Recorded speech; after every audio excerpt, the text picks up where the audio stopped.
Porque vos sos estudiante. Porque vos lo necesitas.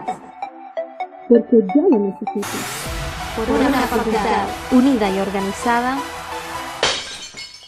Voz estudiantil renovada. Participando de estas clases de carácter virtual,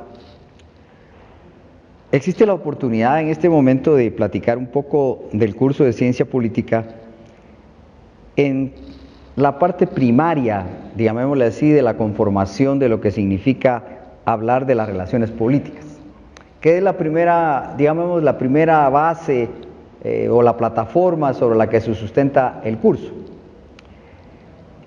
El curso como tal tiene una visión inicialmente filosófica para entrar a una parte histórica y después a una parte práctica de lo que son los movimientos sociales, los partidos políticos, dentro del esquema de lo que busca la política, alcanzar el poder. En ese juego podemos hablar de que la ciencia política es una ciencia de reciente aparición. Dentro de las ciencias sociales es una de las más nuevas, dado que existe también las relaciones internacionales, que está más o menos aparejada dentro del reciente estudio de las ciencias sociales. Pero la ciencia política es de reciente aparición. Y se van a preguntar, ¿y en dónde apareció? Pues alrededor de la segunda mitad del siglo XIX en Estados Unidos. ¿Por qué Estados Unidos? Porque Estados Unidos es la transmutación prácticamente del desarrollo de Europa que se transfiere a América. Entonces, el desarrollo de Estados Unidos implica, por un lado, un desarrollo económico y por otro lado, un desarrollo político. Por ello es que la búsqueda de las primeras variables que va a analizar la ciencia política se va a encaminar dentro de los quehaceres del Estado, el manejo del poder y los procesos electorales. Esa dinámica le va dando una conformación inicial a la ciencia política, pero posteriormente esa ciencia va a tener una diferenciación, los enfoques. Entonces va a haber un enfoque que lo va a plantear como una ciencia desde el punto de vista de una corriente materialista y una ciencia enfocada desde el punto de vista de una corriente subjetiva o corriente funcionalista. Es decir que entonces van a haber dos maneras de entender la vida política y los fenómenos políticos. Como tal, entonces, ¿cuál es el objeto o el campo de estudio de la ciencia política? ¿Qué debemos de estudiar de la ciencia política? Pues podríamos resumirlo en dos grandes campos. El primero, la política en sí, y en otro campo, lo político. ¿A qué nos estamos refiriendo? Nos estamos refiriendo a la actitud de la búsqueda del poder y la realización de las instituciones del poder como parte del Estado, es decir, el Estado y el derecho. Entonces, ideas sobre estas cosas vienen desde la antigüedad, pero en este momento lo que nos interesa describir es que el campo de estudio de la ciencia política son las relaciones políticas. Y dentro de ello, de las relaciones políticas, va a privilegiar estudiar la política como tal y por el otro lado, lo político, que es aparentemente su contrario. No es que deje de ser dinámico como sino significa el apoderamiento para que funcione Sí, la política se apodera de las instituciones como ejercicio del poder. En esa lucha existe un grupo que se apodera de las instituciones del Estado y ejerce el poder para dominar a las grandes mayorías. ¿Para qué las quiere dominar? ¿Cuál es el objeto de dominar a las grandes mayorías?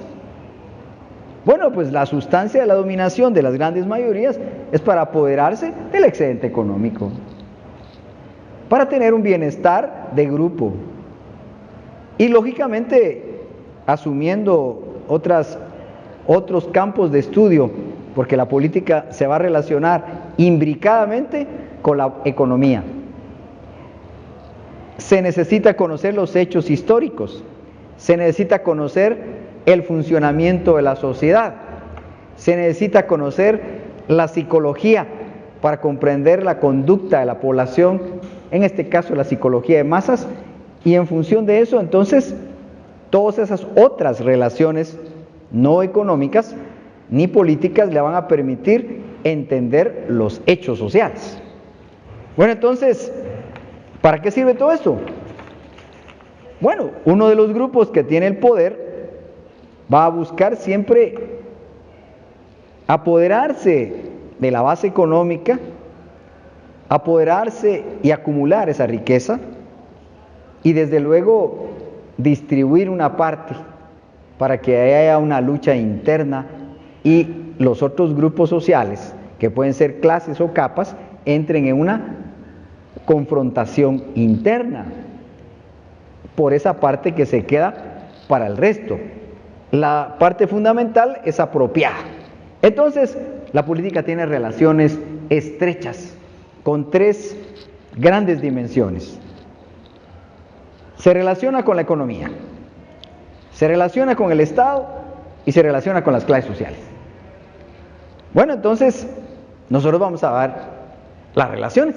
¿Qué alcance tienen las relaciones políticas? Son de carácter social, son de carácter político, específicamente los estados, las decisiones de las instituciones. Entonces veamos algunas cosas. Cuando hablamos de la política, estamos hablando de las relaciones propiamente de las clases. Estamos hablando de la búsqueda de la dominación. Cuando hablamos de lo político, estamos hablando del escenario donde se realiza la lucha política. Estamos hablando de la búsqueda de la toma del poder de las instituciones del Estado. Y entonces vamos a poner algunos ejemplos. En esas relaciones, vamos a pasar en esas relaciones sociales, que van a vernos un conjunto de vínculos de toda naturaleza, nos vamos a quedar en las relaciones con la economía, las clases sociales y el Estado.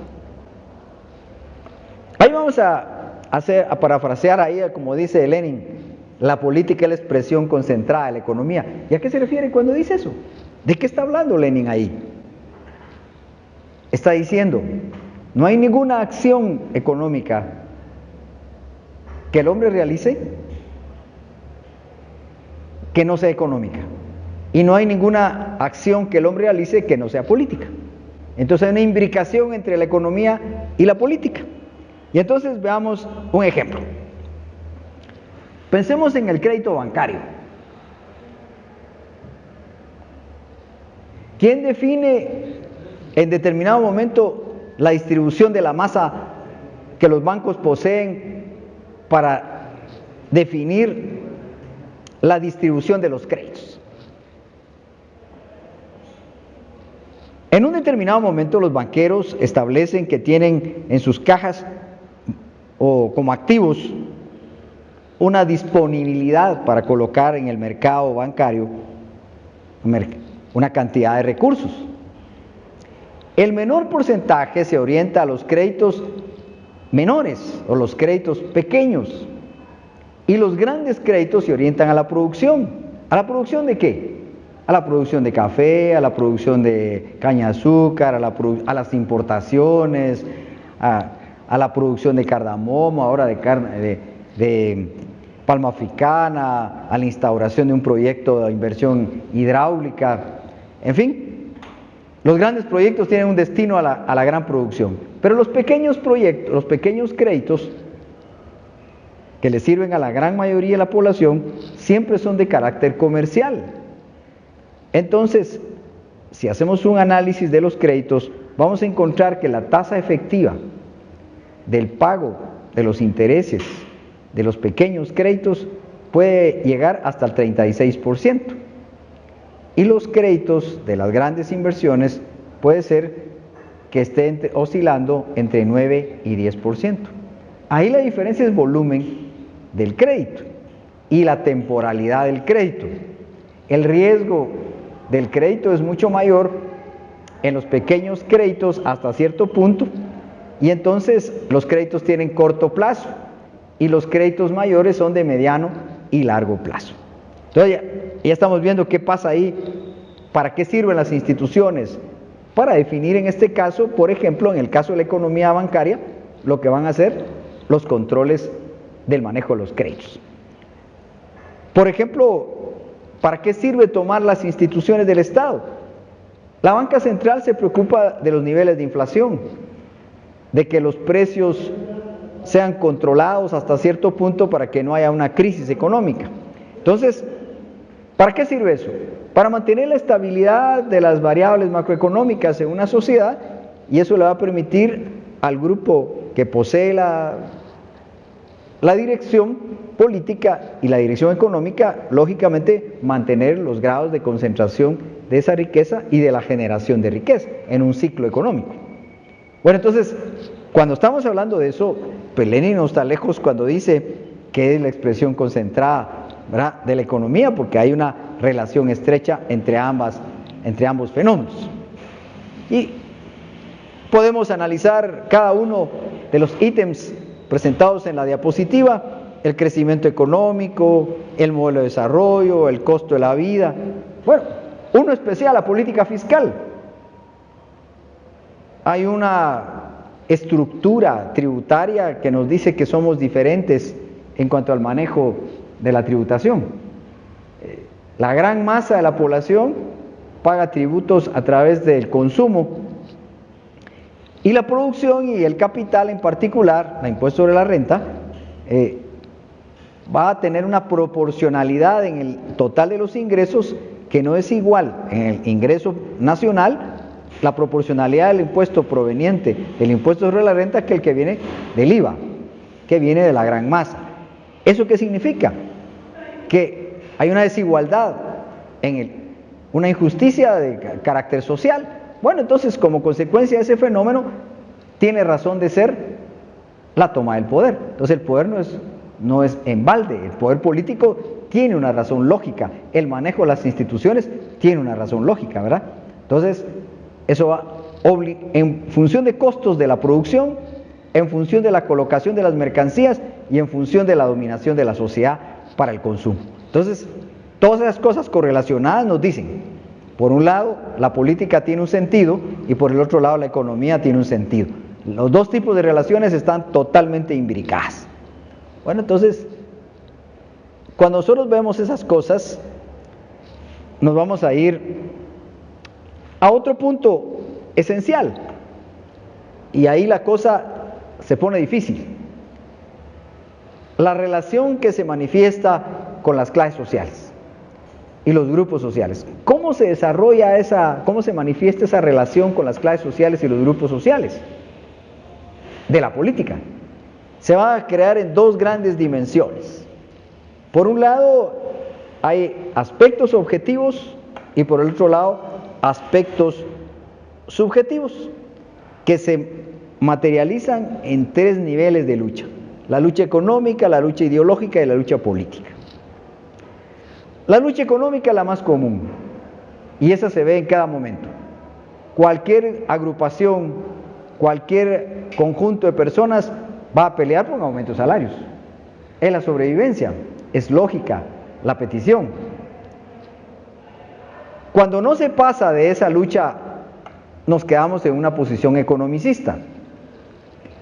Queremos que haya una respuesta de la sociedad, y en este caso el gobierno de turno se comprometa a aumentar los salarios, y ustedes pueden observar que existen pactos colectivos, o la reciente lucha de los maestros porque hubieran recursos en el presupuesto para pagar el incremento del año presente. Pero cuando ya los grupos sociales en diferentes condiciones llegan a comprender el fenómeno político, llegan a entender cómo funciona la sociedad y llegan a entender cómo se realizan esas acciones, entonces pasa a la lucha ideológica. Es decir, que tiene una conciencia de comprensión de los fenómenos políticos y adopta una posición de lucha. ¿Para qué? ya no solo para pelear un aumento de salarios. La búsqueda es organizarse para que en determinado momento haya una comprensión del fenómeno a nivel de que la población entienda cuál es su papel dentro de la sociedad y dónde se ubica. Cuando ya entiende ese fenómeno y cuando se establece que la población comprende esos niveles, en este caso, que se es proletario, por ejemplo, que se es dueño de los medios de producción, que se pertenece a una capa social determinada, ahora hasta una clase política en particular, referente de los partidos políticos en funcionamiento, entonces se entra a una lucha política propiamente dicha. Cuando la población llega a tener una conciencia política, entonces se organiza para alcanzar el poder político.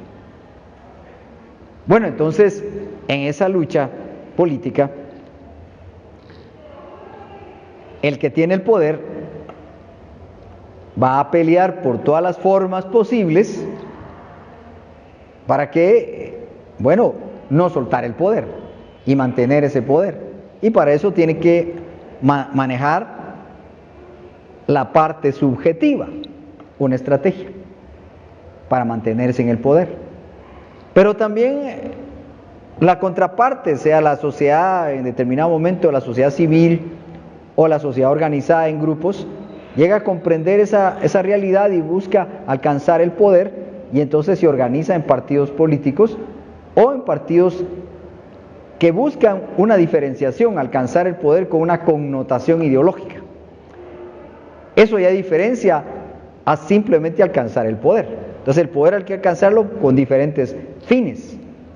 Uno lo van a alcanzar para reformar las instituciones, otros lo van a alcanzar para modificar las instituciones y otros para revolucionar las instituciones. Depende de la época histórica y las condiciones, y eso es una situación de carácter subjetivo. Bueno, entonces, la parte objetiva de la línea política nos va a decir a nosotros que hay dos consideraciones. El aspecto objetivo de la lucha política nos va a decir que se necesita de un programa político y se necesita de medir las fuerzas políticas, o sea, la correlación de fuerzas. Cuando ya se está dentro de una lucha política, hay que saber de qué tamaño es el enemigo político y de qué forma tenemos lo que está sucediendo detrás de esa lucha. Y tiene que haber una contrarrestación que se llama un programa económico político para hacer llegar a la población qué es lo que pretende y cuáles son los fines para los cuales quiere ese poder político. Bueno, entonces, finalmente, pues, porque esta es una visión así de conjunto, está el Estado. Bueno, entonces el Estado tiene un conjunto de instituciones. ¿Y para qué quiere el poder político? Para el uso de los recursos, ya sea para desarrollar a la población o ya sea para manipularla, depende de. Con el modelo tecnocrático, personas eficientes que tienen un servicio y vocación hacia la población, o personas que solo tienen un salario para sobrevivir sin importar el beneficio y la eficiencia de las instituciones. Que existen programas de carácter social que son de carácter, digamos, que solo palean las condiciones de pobreza de este país, o que son programas que van orientados a mejorar digamos, en este caso, tratar de buscar, por ejemplo, las metas del milenio. Bueno, entonces depende de el enfoque que se le dé a la política y por dónde esté encaminada. Nos vamos a quedar ahí para una siguiente posibilidad de entender entonces cuándo la política se convierte en una ciencia y tiene una base científica y cuándo la política se queda solo a nivel de ideas generales sin mayor trascendencia. Entonces, hasta antes del siglo XVIII, las ideas eran de carácter filosófico aisladas, y a partir de ahí son Comte, Marx y Tocqueville los que le van a dar la sustancia inicial porque no son los que le van a dar el toque total a la vida, a la actividad política como ciencia, únicamente las ideas de ellos, porque las ideas están en desarrollo. Y lógicamente para estudiar todo esto se necesita de una metodología que sirva de base para comprenderlo. ¿Cuál es esa metodología? Pues podemos contraponer dos formas ideológicas para entenderlo. Uno, el positivismo, con una variante que se llama funcionalismo, y la otra, el materialismo histórico. Si contraponemos esas dos posiciones ideológicas, entonces podemos comprender los hechos políticos a lo largo de la historia y los postulados políticos de diferente manera. Depende del enfoque que le demos a la comprensión del estudio de los hechos políticos. Y solo para que vean ustedes algunas escenas de cómo se manifiestan esas instituciones, esas organizaciones, la comunidad primitiva, y que está en esa diapositiva, es una tribu que podría ser de hace 10.000 años, pero que existe en la actualidad en Kenia, todavía existe. Eso nos dice a nosotros cómo en el tiempo todavía hay grupos humanos que viven como hace 10.000 años. Gracias.